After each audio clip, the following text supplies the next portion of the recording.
Hey there everyone, welcome to today's real video, whatever you are seeing it on, welcome to today's video. My name is Mark Miles. I love helping trainers, presenters, workshop facilitators really get even better results in their communication and what they do and how they craft their experiences, right? So in today's video, I want to talk to you about 3 words that really you should remove from your vocabulary if you are a trainer and presenter. 3 words, right? So you may want to grab a pen and write these 3 words down. So these words, you need to appreciate that all communication has emotional vibration to it. All words that we use actually have an emotional impact on our audience, and they will also have a kind of sense of what's behind the word. And as we all know with communication, it's often what's not said that has the biggest impact as well, right? So the first word I want to introduce you to the word is the word stop. The word stop, right?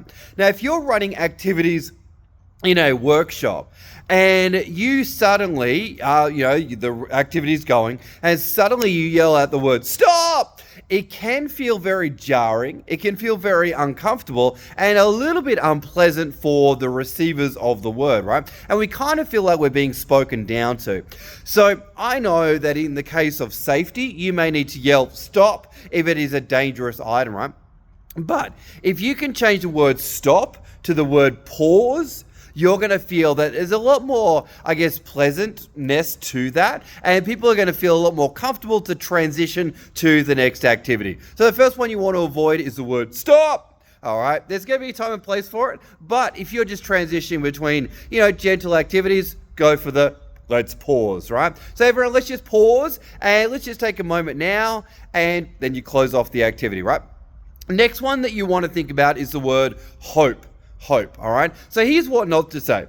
Hi everyone. So I really hope that you've had a good car drive in today. Or, I hope you've had a good lunch. Or at the end of the day, I hope that you've learned something today. Anytime that you are using the word hope, you are kind of implying a little bit of a sense of doubt or a sense of maybe that's actually not the case, right? So instead of using the word hope, for example, I hope you've learned something, change it to the word I know.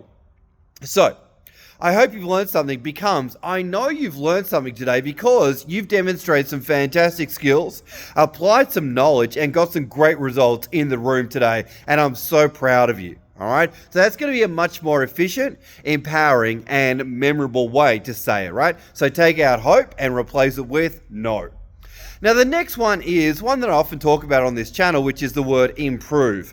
So if I walk up to you and I say, you need to improve your performance, you're probably going to smack me in the face, metaphorically or literally. And we know when anyone says to us the word improve, there is a negative bias to it or a negative presupposition. And instead, we want to think about how do we say to someone, let's help you improve without implying that they're doing a bad job, right? So I much prefer the word enhance. Enhance presupposes that someone's already doing a kind of okay job or a good job, and we want to make it even better, if that makes sense, right? So after someone does an activity, folks, that was fantastic. Let's go ahead and enhance our performance and take it to the next level, right? And instead of walking around saying, well, how could you improve that? Or you need to improve that, or whatever it may be, or you need to do that better, right? If we can deploy the word enhance, people instinctively feel even better by any of the feedback that we give them. So just to recap on this video, we have stop, we have hope, and we have the word improve. Those are 3 words we want to take away from our vocabulary there if we are running a workshop or delivering a training. On that note, folks, have you got some value from the video? If you did, I said the word hope. I know you got some value based on the comments and the feedback that I get and the subscribers to the channel. So thanks everyone, and I'll see you on the next one. Bye for now.